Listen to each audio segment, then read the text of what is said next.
those who are joining.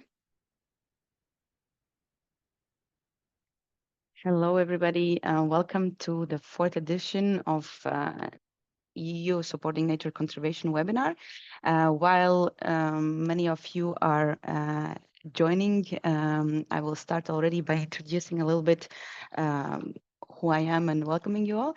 So my name is Rude Skuin. I'm from Evenflow, and in this context, the SSF project. I will be your host today, and this webinar is co-organized by Eurosite and ESSF project. So we're very happy to welcome you all. And let's start with the agenda and looking at what we will be doing here today.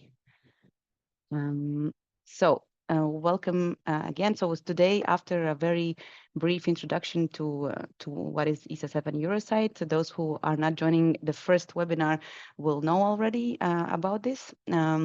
We'll dive into the topic introduction, EO for Nature Restoration Regulation, and we will have 3 very nice case studies on applications, Earth observation-based applications, on how Earth observation can be used in this. And we'll end it up with a panel discussion and questions and answers where we really hope on your participation. You will be able to also open your mic or answer the Mentimeter questions or ask your questions to the panelists and the speakers of today. So thank you again. Let's start with a brief warming up round to understand who we are in the audience. So the very first question would be, where are you from? Maybe if you can name the country. It's just so that you get acquainted a little bit to the Mentimeter tool that we will be using throughout. So you can either go to menti.com and use the code 63921426, or there is a link in the chat that colleagues have put in that you can follow in order to answer. So, okay, the Netherlands. So whenever we will see the answers appearing, then we know that it's working. Okay, this is good. We see at the moment the Europe mainly, which is understandable. Let's go to the next slide, where it's a first question that more describes maybe what your role. And this is more to understand because we will be speaking about legislation. And here we'd like to know where your organization contributes in the policy target workflow. So whether you're a policymaker, you're implementing legislation, you're doing research, or you're a data service provider. And we'd like to know indeed, what are you? So we're seeing that we have a bit of the full spectrum, a bit more data service providers, which is also understandable, of course. Okay, very nice. We'll have maybe 10 more seconds to wait for a bit of more answers here. Thank you very much. This is useful as well for us to understand maybe your answers later on. And then next question maybe about the level that your organization works at, which is local, national, EU, other region, or global level. This will be a very quick question. So we have indeed national and European stakeholders, also some global. Okay, good. That's good for our speakers because, the nature restoration regulation, of course, is European focused, but there are other tools that will come from a bit further away, let's say. Okay, great. Thank you very much. And then the last, but maybe the most important question is about your use of Earth observation-based services. Here, the question is either, yes, you have you already used some of these services, whether it is something that you are using operationally or experimentally, or this is something very new to you, or you have done already some first, you are acquainted a little bit to this. And okay, here we see that we don't have that many people who to whom this is completely new, but yeah, okay. So it's good to know that there is some basic understanding and many operational users. Okay, great. Then we might have a more technical discussion maybe. Great. Let's move then to the the first speaker. So Phil Harwood is the manager of ESSF project, and he'll introduce briefly the project and what it is about. Phil, the floor is yours. Okay, thank you, Ruta, and apologies, by the way, that my video isn't working at the moment. If you could change to the next slide, please. Okay, so what is CEF? CEF is the Stakeholder Engagement Facility. It's a project funded by the European Space Agency, and the idea is to bridge the gap between the tools and the services that have been developed with Earth observation data on the one hand, and the users on the other. So on the one hand, we provide users with outreach, training, capacity building to help them get started with Earth observation data. But then we also collect user feedback, needs, requirements in order to help better develop the tools.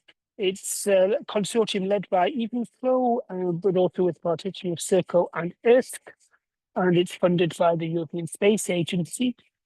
What do we do? Well, kind of whatever the users need us to do, really. I mean, what we have here is some typical problems faced by users. So we've categorized them into different levels: awareness, acceptance, adoption.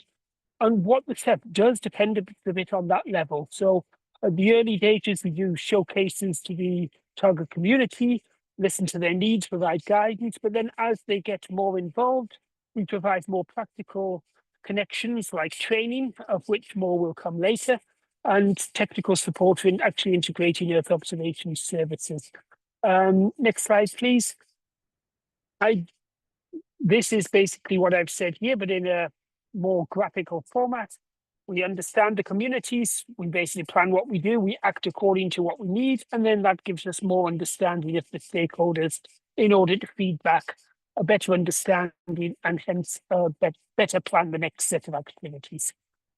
And if we go on to the last slide, I don't really want to say more about the CEF because I think most people here have known it, but if you want to know more, please come and find us at one of these upcoming events. These are just the ones that we're attending relating to ecosystems and biodiversity. We are going to be attending many others as well, or visit our website or follow us on LinkedIn using the QR code shown there.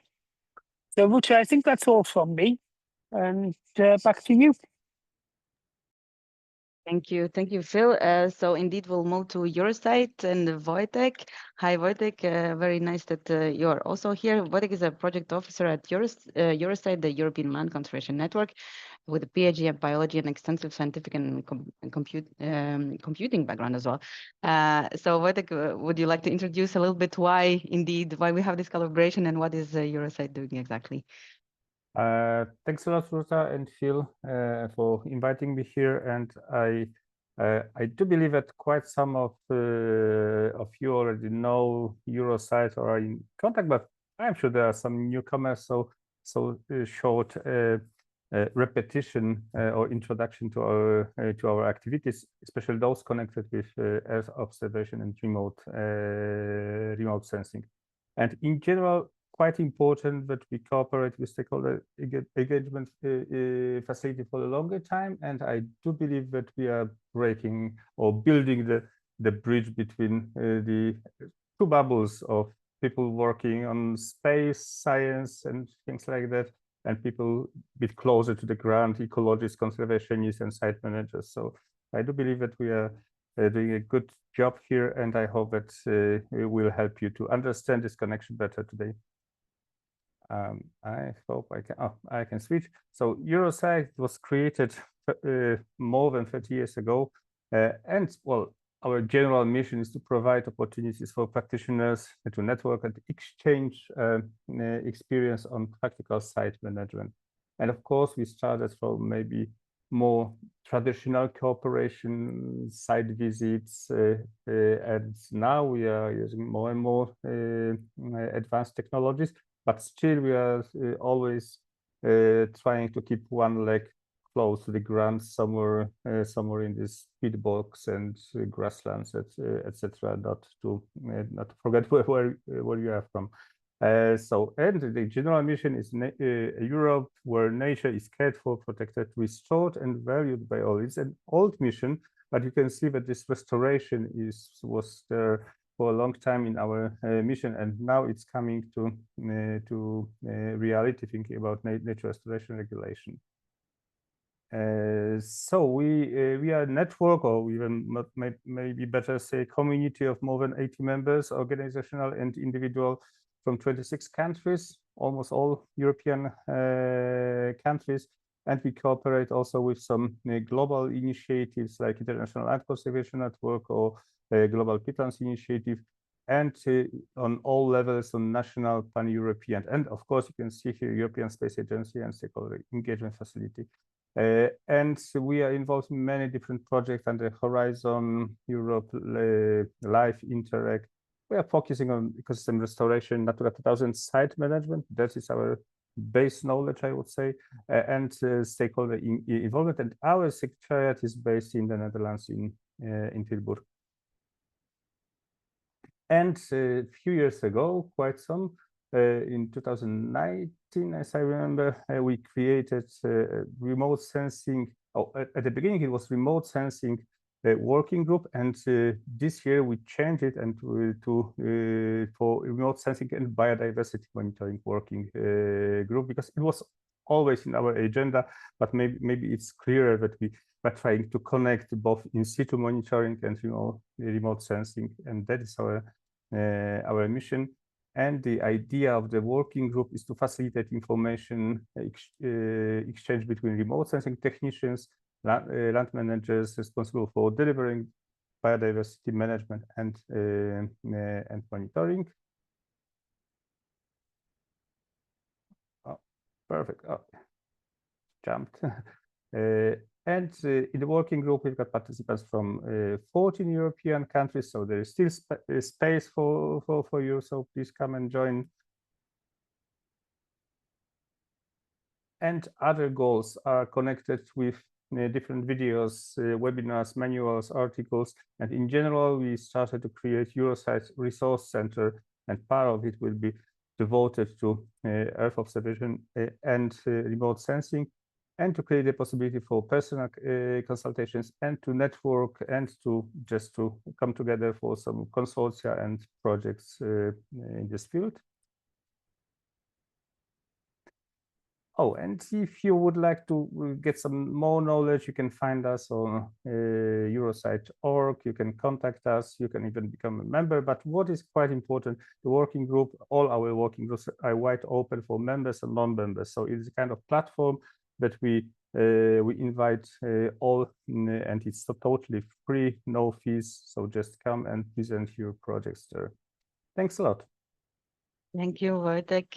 Indeed, it's a great, one of these mixed things, because who I will be introducing next is Michelle Hermes. And Michelle, she's not only policy and institutional affairs officer at ERSC, but she's also leading the biodiversity working group at ERSC. So just a bridge, like, and indeed, Michelle has the passion for science and policy, and bridging this gap between, and advocating for use of Earth observation across the different applications. Among the things that she's doing, Michelle, I'll let you to introduce the topic of the day. So nature restoration regulation and how Earth observation is being used or could be used here. Great. Hi, everybody. Thank you, Ruta. So yeah, I just wanted to give a really quick overview of what the nature restoration regulation is. Can I control the screen? Yeah, okay, there we go.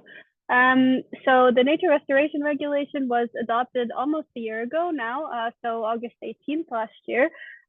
It's a really huge and ambitious piece of legislation at the EU level, with the goal of, addressing declining biodiversity and ecosystem restoration across the EU for different types of habitats, so both land and sea.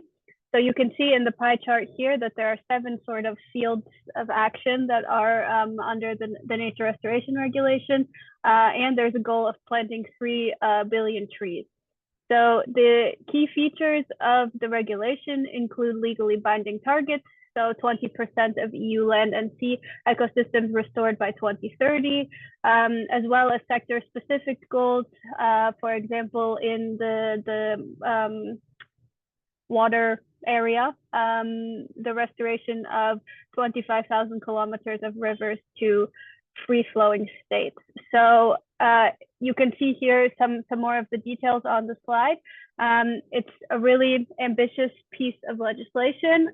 It will be a huge task to implement this and to implement it effectively.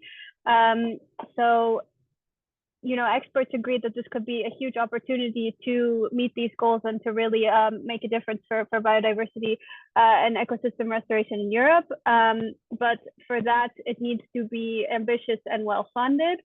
And the countries right now are working on the preparation of these national restoration plans. So you can see here on the right, there's this timeline. Every member state basically needs to decide on their implementation. So right now, the preparation of these national restoration plans are ongoing. There's a uniform format for the drafting of these plans. The member states might already be going into sort of public consultations because the timeline is different across the member states. So there's a lot of groundwork being done. We have the regulation. The member states are working on, you know, thinking about their specific countries, what needs to be done there. But there's still a huge task ahead to implement this. So I will go to the next slide. Maybe, yes. Okay, so Earth observation is and will contribute to biodiversity efforts and to the nature restoration regulation specifically. You can see here some of the mentions of remote sensing, Copernicus in the regulation. So it says that you know, the member states need to make best possible use of remote sensing using space data and services.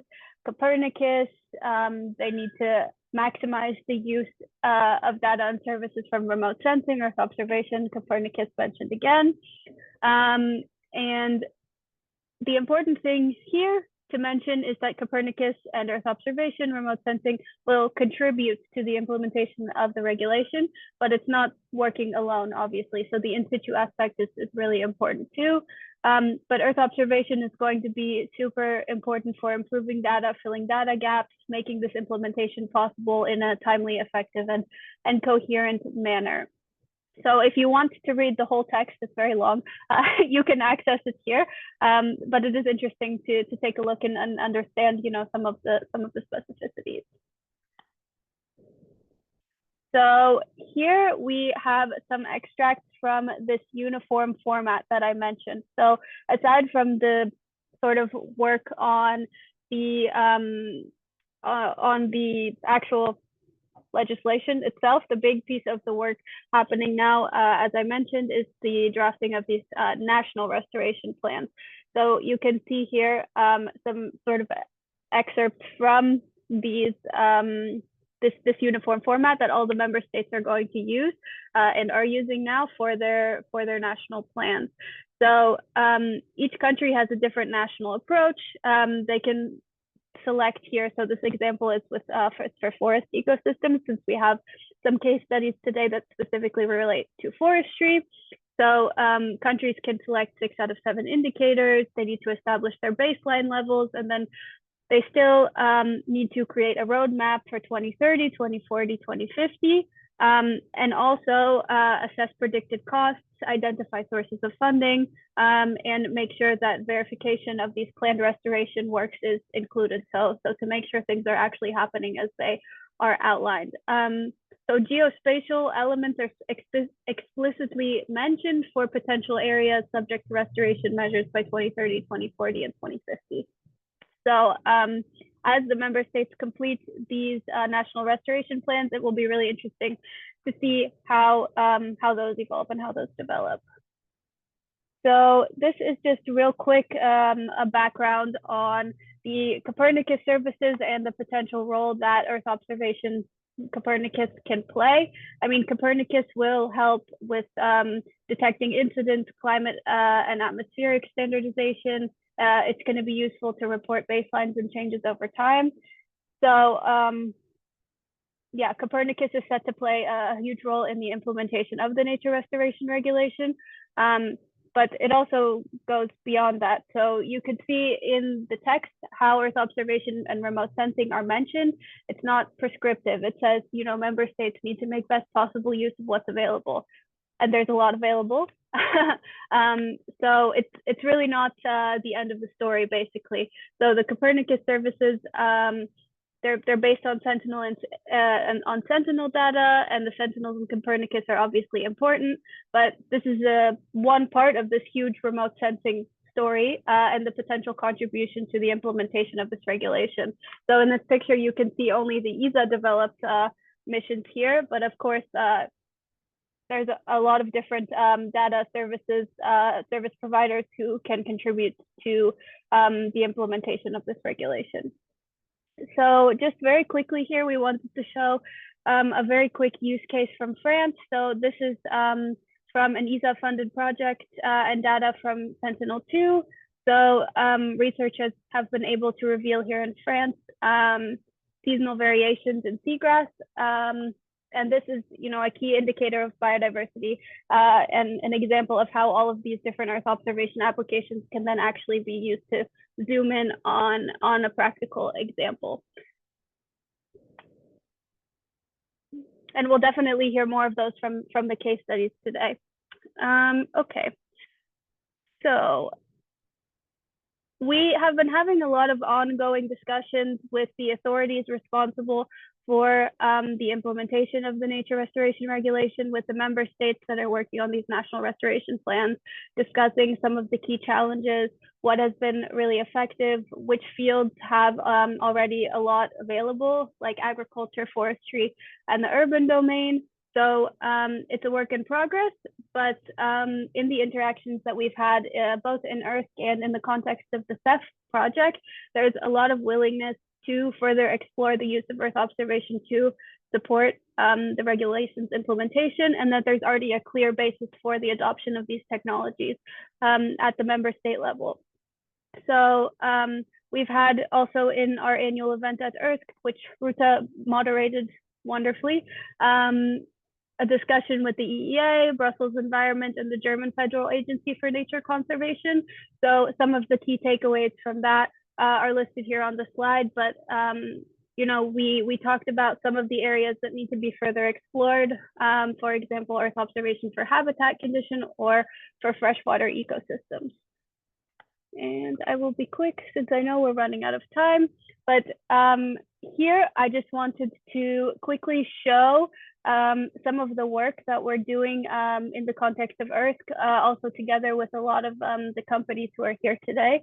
So we have a dedicated working group that's working on the nature restoration regulation and biodiversity topics. So you can see here that we're trying to map commercial products and services to different ecosystem metrics and relate that back to the nature restoration regulation to try and support in filling some of these gaps, making a resource that's useful for the implementation for member states, for conservation entities, for other types of stakeholders that will be involved in this. So this is something that we've been working on and that hopefully will be publicly available in the coming months and be able to serve as a resource for the different stakeholders involved in these discussions.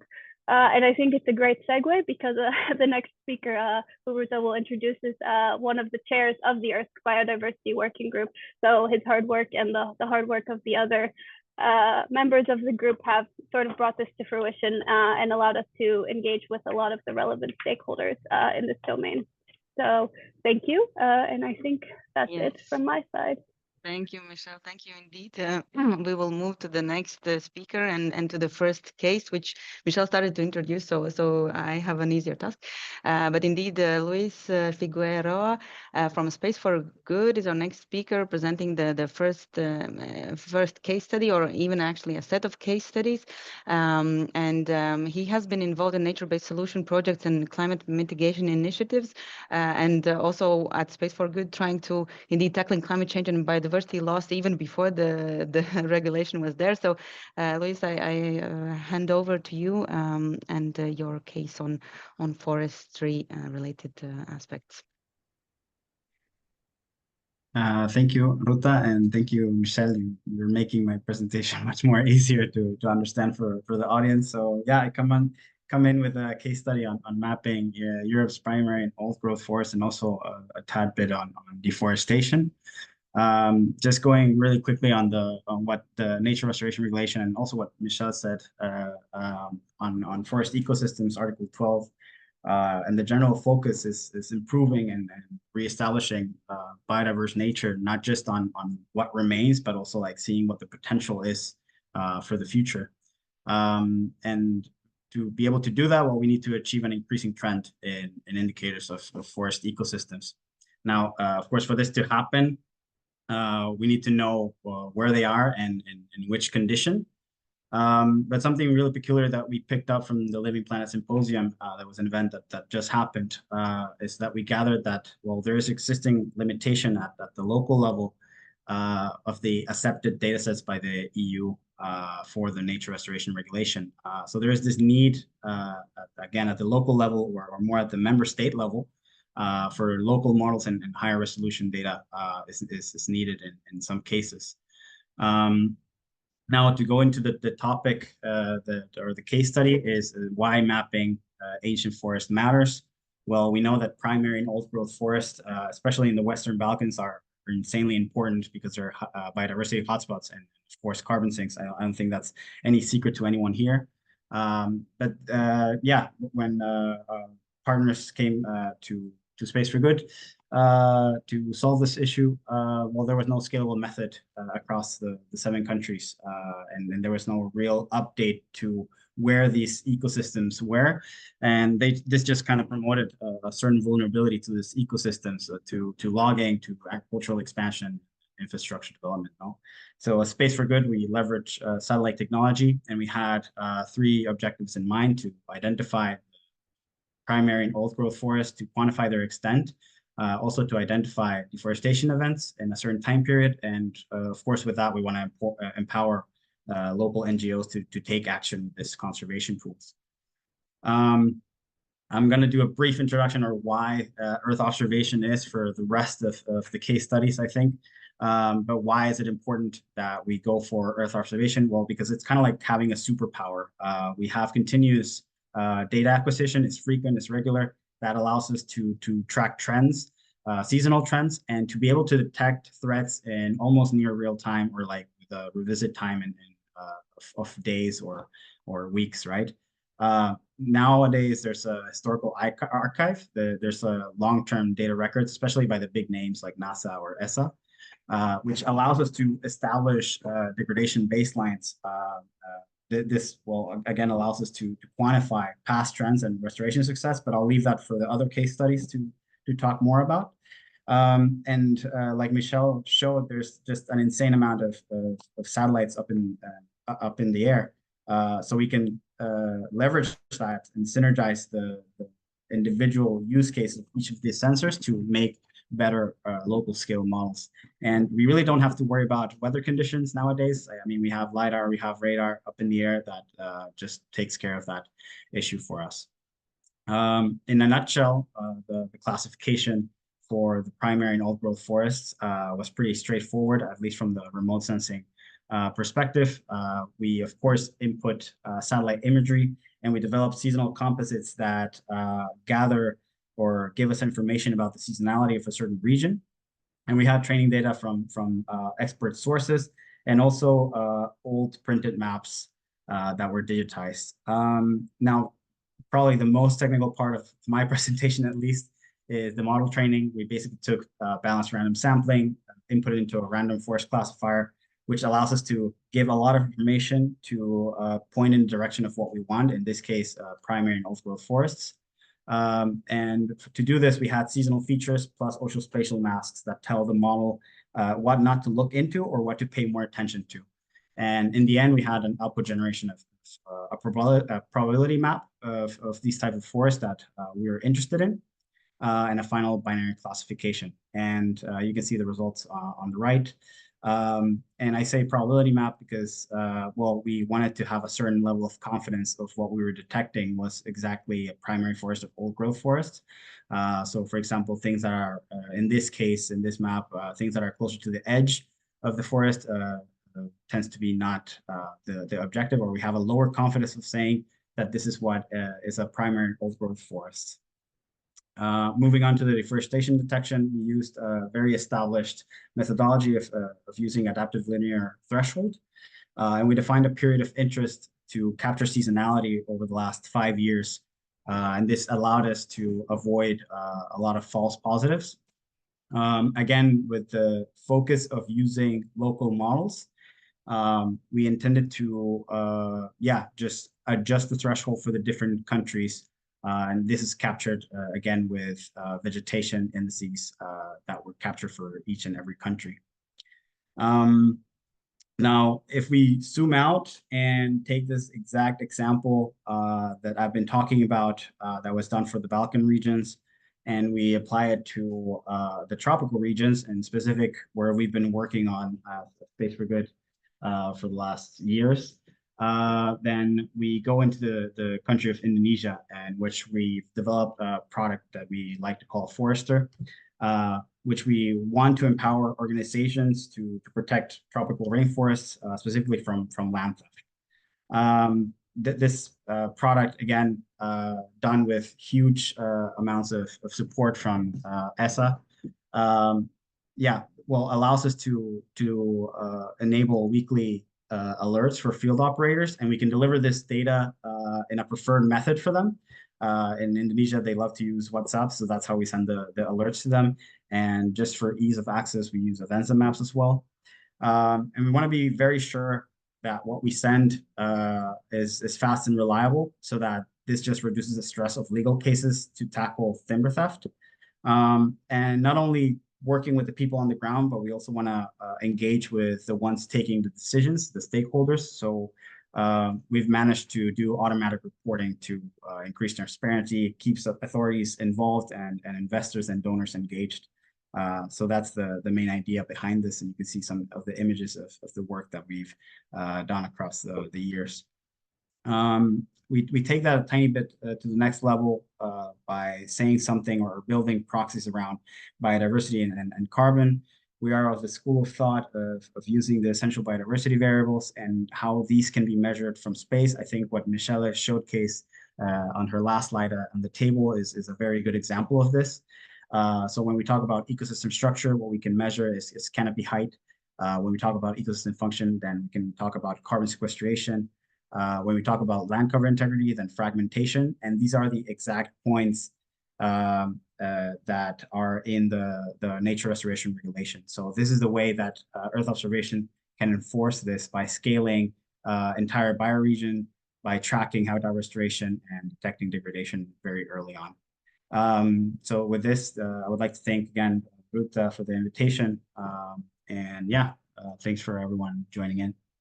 Thank you, and thank you for being right on time. We are overall a bit delayed, but really great to see it. And indeed, as Mitchell mentioned, I hope people will be encouraged by these very concrete applications which are in their WhatsApp phones. So that's really through WhatsApp, and really nice to see. Thanks a lot.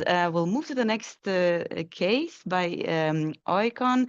Ivan Tekić is a senior associate there, and he's a geographer with a strong research interest in landscape and woodland change studies, environmental history, and nature conservation, and with a PhD from University of Nottingham. Ivan, I'll let you take over and present the work that Oikon has been doing in relation to today's topic. Thank you, Ruta, and I hope you can hear me well. Yes. So I will, in this short presentation, I will try to focus more on a sort of a management perspective related to habitat restoration and some of the case studies that we've dealt with. But just briefly to give you some introduction. Let's see if the okay. So our work is about monitoring invasive species. I'll also touch upon just shortly seagrass habitats and how we use EO technologies for this. For short introduction, I just have to tell you that Oikon is an environmental consultancy research organization, and we are based in Croatia, but we also work in the nearby region.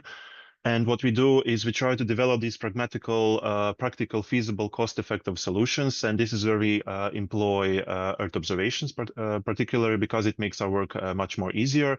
To the right, you'll see our portfolio of some of the services that our firm is involved in. So we're not exclusively Earth observation company. We deal with nature protection and environment monitoring. So Earth observation for us is just a tool. And we use this tool for integration with other traditional methods. So we are very much aware of the needs that we have when we're doing field work, let's say, and then what we need practically from Earth observation technologies. And this is then we offer to our clients as well. So regarding invasive plant species, I don't have to point out that if you're doing restoration of any type of habitat, if you're having, oops, sorry, my camera just went off. Okay, so I think I'll have to be without camera. Sorry.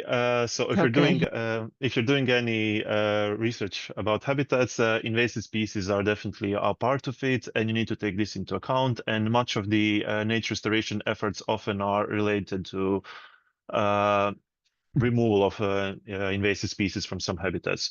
So regards to this, Earth observation then provides a cost-effective and scalable solution because it allows monitoring of large and inaccessible areas.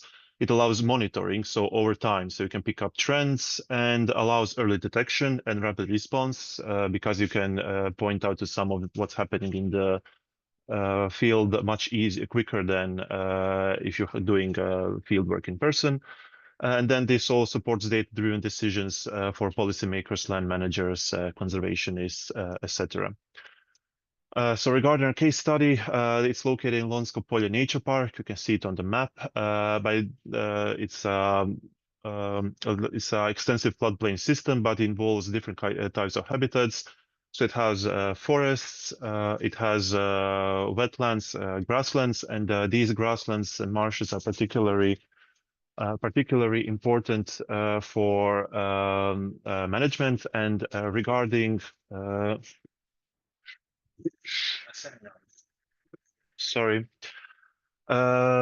regarding this natural park, this is where the restoration efforts are particularly concentrated on restoration of these grasslands, because here in this corner you see Amorpha preticosa, which is an invasive species that is overtaking the grasslands. This is how it looks in the field. So it's like a bushy vegetation, spreads very rapidly when the floodwaters rise, and when they recede, the seed is dispersed, and then it takes over an area completely. So this is, you can see smaller trees growing out of it, but the rest is completely amorpha. And Lonsko Polje, who is managing this nature park, requires Earth observation services to kind of guide their management and removal of amorpha, so they can restore these grasslands to their natural form. So this is the Sentinel-2 image of Lonsko Polje with 10-meter resolution. And if you ever done any Earth observation of plants, you will know that's a very difficult task to do if you're doing specific plants, because on this image you can see it's very hard to differentiate anything. But Sentinel-2, with its resolution of 10 meters, it's not the best satellite, so resolution is not very, very high, but it's free to use, so it's very accessible. And as I said, we do try to provide cost-effective solutions. So if we're going to provide our client with a solution that is based on a very high resolution satellite that they'll have to pay a lot, then it's really not a cost-effective solution. So we're trying to make out of Sentinel-2 as much as we can. So what we try to do is with a lot of ground field work based collection of ground truth data. We develop training data for different vegetation types. So in this case, and for different vegetation types, and then we are analyzing their spectral reflectance and trying to observe differences so we can basically separate the different species. In this case study, there were several major vegetation types. Amorpha in grown phase and young phase is shown in red and orange colors. And you can see it is very distinct in several bands of Sentinel, particularly those that are sensitive to chlorophyll content and water content. So when we're doing this analysis, this in here in the background is satellite image. We have our training polygons, and then what we basically do is we perform pixel-based analysis, and over a lot of statistical work, we try to differentiate which combination of bands or vegetation indices are suitable for use, and then we employ them into our detection model. At the end, this is one of the maps that we got for the case study, and here you can see Amorpha in red, grasslands which are very vulnerable are in yellow, and overall the accuracy for this case study was around 85%, so pretty good. But we can go even down to a lower level. So this is, let's say, another type of invasive plant that we were trying to detect with satellite, and this is Ambrosia artemisifolia, which is a grass, so it's a weed. It grows in agricultural setting. It causes significant public health problems, and it's very hard to detect it with satellites. However, we did manage to succeed this, even with Sentinel-2 bands. What we did was we analyzed the trend of how Ambrosia's values of pixels, so how they change over a significant period. So from August until November, you can see a trend that we also noticed. It involves the period when the ambrosia also withers away. And this section of its phenology differentiates it from other, let's say, grasses that in this period, in early fall, they start to get greener because of the increased water after summer. And this basically allowed our model to differentiate ambrosia. And this is a detection map that we received and will work upon. And finally, just shortly, 2 slides for marine habitats. Sentinel-2 is also applicable to seagrasses, so undersea. With the ESA-funded project, we developed a methodology that allowed pixel-based detection of sea habitats up to 30-meter depth. We were particularly focused on Posidonia oceanica and Cimodocea nodosa, because these 2 grasses are biodiversity indicators, and they are being damaged a lot by ships and by tourism, etc. But with the model that we developed, this allows us tracking of Posidonia and Cimodocea seabeds over time. In the end, we employ this methodology in another national-wide project, which is mapping of all sea habitats across Croatia. You can see on the left a large map, but when you zoom in into these coastal areas where the environment is much more diverse. So Earth observation in this case was only a tool to supplement other traditional methods for habitat mapping. Thank you. Thank you a lot, Ivan, and your very nice pictures compensate the lack of your own. So yes, sorry, but... I think I pulled it with my leg while I was talking. No worries. We have the first question in chat. We will address that at the very end. I'll move on to introduce our next speaker, because we are really having a marathon here. So good morning, Andy. Good morning from Canada. Again, thanks a lot for being here with us today, despite the early hours. So Andy Dean is a vice president at Hatfield Consultants, and has been working in the field for a very long time, and his research interests include multi-sensor EO data, integration for environmental assessment, management, and monitoring applications in Canada, but also globally, as you will see. So Andy, the floor is yours for the case study on the spectral recovery tool and ecosystem restoration project. Thanks very much. This is a project that was ESA funded, finished about 1 year ago, and it lasted for about 18 months. So I'm going to give you a quick whirlwind tour of a tool that we developed in this people ecosystem restoration project called Spectral Recovery. And we've already heard the basis of the use of satellite data is often the excellent time series. So you can monitor a disturbed site or a restoration site over time and help to address some of those challenges that we know that you often, it's expensive to visit sites. They're often hard to reach, and it can be financially not feasible to do a lot of local monitoring. So Earth observation gives you a great surveillance tool to see how your restoration activities are progressing. This tool uses spectral data from satellite satellite sensors. Sentinel-2 or Landsat are the most common ones. And there's a couple of spectral indices that I'm sure many people will be familiar with. NDVI linked to green vegetation content. NBR is more linked to woody vegetation, so it's a good indicator when we're looking at forest recovery. So the basis of the spectral recovery tool is that you have a spectral index, and before a disturbance happens, you'll have a typical value. The disturbance happens, there may be a reduction, or typically a reduction in one of these vegetation indices. Then over time, you will see a recovery. You could also, if you have a site that was disturbed for many years, you could actually set a reference target, which is a common ecological practice, and then monitor a site, the spectral index recovery towards a target that you've specified. So the spectral recovery tool aims to make all of this big data processing, time series processing accessible, so that it's easy to use, repeatable, consistent, and fast. So that's what we did in one of the jobs that we did in this project. So a quick overview of the tool. The inputs are satellite imagery. You get to choose which spectral indices from hundreds of indices that you may want to look at. You need to define the polygons or the sites that have been disturbed and that you're hoping to see are recovering. You can also set optionally a reference site. So if you want to compare your recovering sites to a reference site that characterizes the conditions, you set a reference site polygon. And then there's a set of recovery metrics that are automatically generated. You can choose which ones you want or just select to have all of them.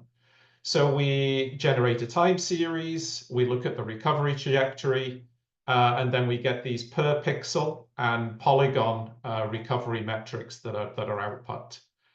So looking at the tool, just a little bit more detail, the inputs, time series composites. So we're using annual composites of satellite imagery.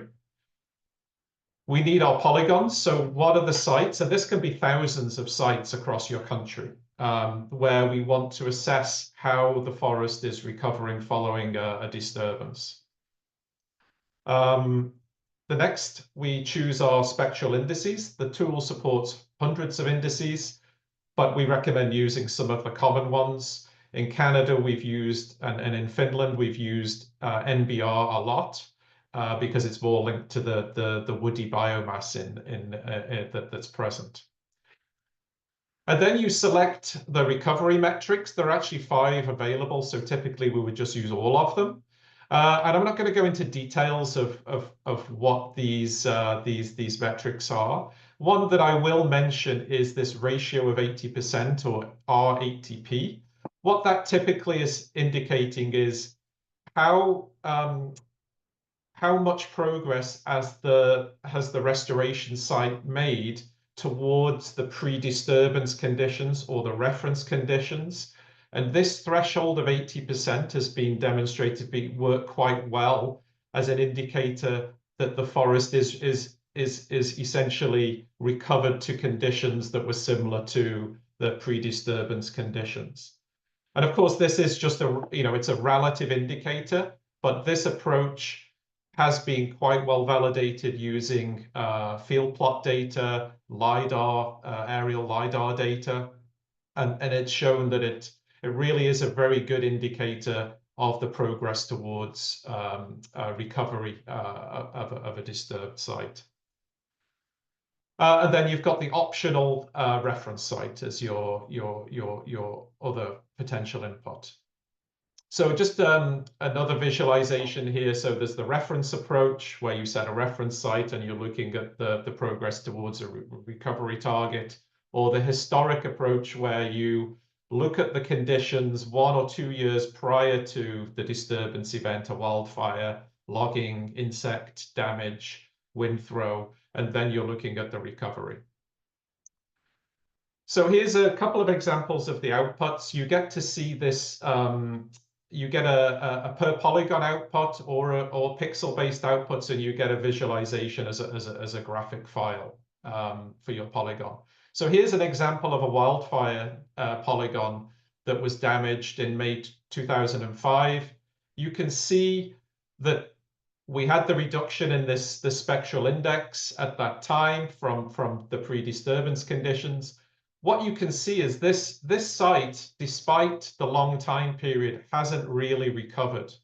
The restocking of the trees, the redevelopment of the canopy hasn't happened. So this is very useful to know when you may have thousands of impacted sites across a country.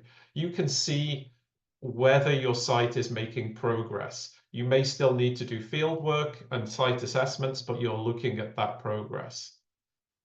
And here's an example of some of those pixel-based recovery metrics. I'm not going to go into the details. They visualize the progress on a per pixel basis. So you can see areas within your site that are progressing well and areas that are progressing less well. If you want to know more, we do have user guide and tutorials on a GitHub public documentation page. This is all open source.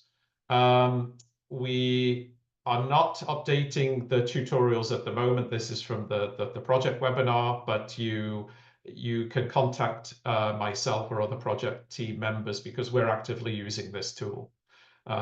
So yeah, please reach out if you have any any questions. So quick summary.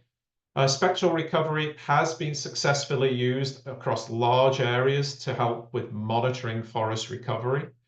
And it's a comprehensive package, user guide, and it's all open and available. You will need some coding expertise to run the tool, but it's very, very simple with the tutorials that are available. And with that, I will say thank you. And here's the URL for more information on spectral recovery. Thank you very much, Andy. And indeed, yeah, it's very good to have these tools. And as I think somebody already asked, the slides will be shared. You will get access to all this information, and don't hesitate to indeed reach out to the speakers for more questions because we are running out of time. We will move to the next section, and I see that we have one question in the chat that we will address as the second question. So in case the person is still there, Fanny is still there, you can maybe also ask it live, but I'll maybe start with the first question to Wojtek.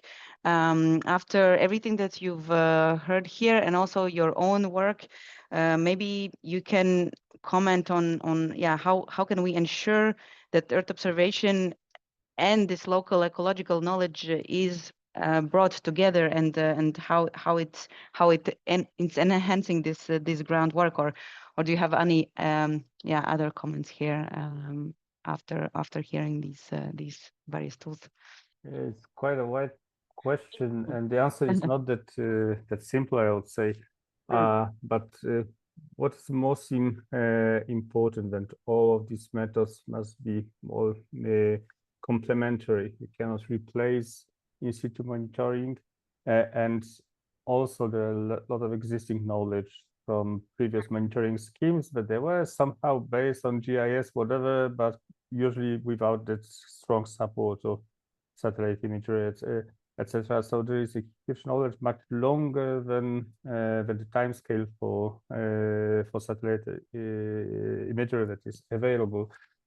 So the most important is to develop such cases, local case studies, and to involve those people that are dealing with trying to answer some questions, because quite some of these tools are very, very general, but some of site managers, they would like to know what happens with some species, with some habitats. What is the process, whatever. So also developing such tools is very important to develop it together with them.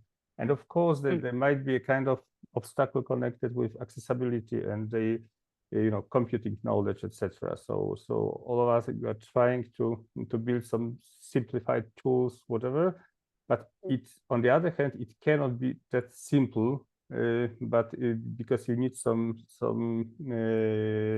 detailed answers. So it should be simple in use, but thinking about the what you can get from general information about forest coverage, whatever. It's not that what they cannot obtain from any other sources.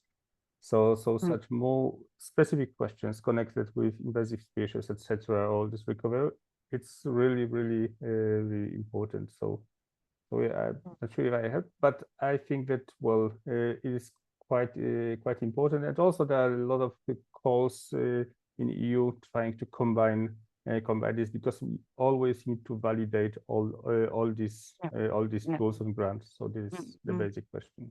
Yeah, of course. And then Fanny, I'm not. Oh, are you still with us? Do you want to ask maybe your question orally? Because we don't have that many questions, so you can maybe ask it as well orally. The question, or I can also read it. So there the question is on the other side. Let's say maybe at the European scale, whether it's envisaged to develop a harmonized analytical methodology so that outputs are comparable across member states. So yeah, I guess this is among the things that should be asked to indeed the European level authorities, EEA and or DG Environment.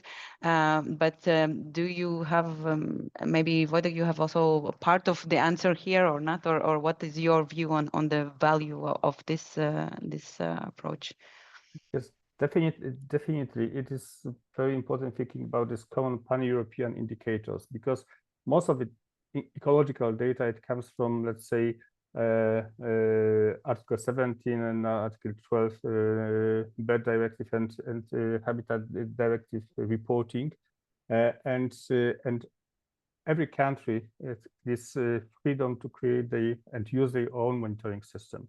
And from time to time, again and again, the Commission is trying to implement some common tools, but there's kind of strong obstacle thinking about all these countries, but they've got already their own monitoring system, and they don't have funds or knowledge, or even they just would like just to carry on how as it is. But definitely thinking about this common approach for indicators, and it's not just a matter of species, but also habitats, because all data it is derived from national sources, as a matter of fact. So you can see on the borders all these maps. So there's a huge change even in identification of habitats or species, but not thinking about conservation status.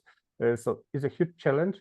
And again, I think that there should be such a system, but it cannot replace existing monitoring system, but it should be complementary, additional information, but with common methodology, pan-European methodology. It would be really great thinking about these special distribution models, etc. So it is very, very important, especially now with nature restoration and conservation measures, effectiveness, monitoring, etc. So it's crucial, but it's not easy to implement, having 28 countries. So. Yes, thank you. We have 1 minute. Is there anything, maybe a reaction or something from the other speakers that we had today, either to the question or to the things that Wojtek was mentioning as well? If there's somebody who wants to still say something, or a question from the audience, I see that. Or if not, then we will just move to the final outro slide. So for Can us, I have one question to one of our speakers?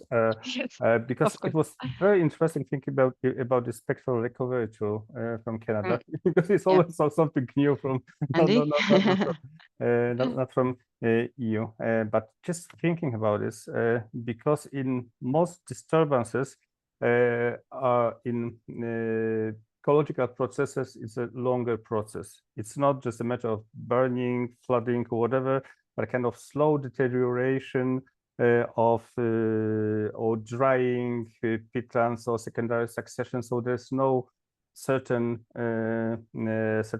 time that you see that sudden change.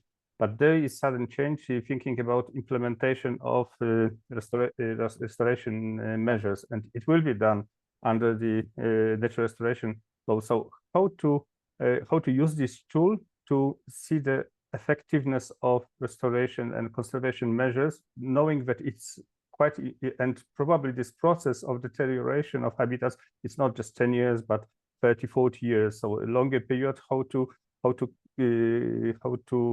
see what was changed after some interventions. Yeah, it's a good question, and obviously, you know, ecosystem recovery is complex, and the types of changes that you would be looking to realize as part of that restoration process, you know, are difficult to assess using remote sensing data. However, the benefit of a tool like spectral recovery is that, especially with the ability to identify a reference area that represents the types of, you know, characteristics that you're looking to achieve with the restoration process, you can check on an annual basis, you know, progress in a set of relative indicators of how a reforestation process is proceeding. It's definitely a complementary piece of information to other sources of information. But one of the challenges that it's helped to address in Canada is that you have a lot of restoration requirements, a lot of sites distributed over huge areas, and it's completely impossible for an ecosystem restoration agency or organization to do field work or traditional monitoring of all of those sites. So it's been quite useful as a relative indicator of how recovery is proceeding. And if your trajectory is going as expected, and of course there's there's going to be variability in the pace of forest recovery, then you may choose not to visit a site very often. But if you see, as in that wildfire polygon that I showed, something is not going well, then you may visit that location and choose to do some kind of assisted regeneration, some kind of intervention to support recovery. So that's the type of the rationale. The tool doesn't have all of the answers or give you all of the answers, but it gives you some knowledge and intelligence of what's happening across a large landscape. But you can adapt the information specifically to your needs, whether it's even a forest land or we're using it in grassland ecosystems, this type of approach as well.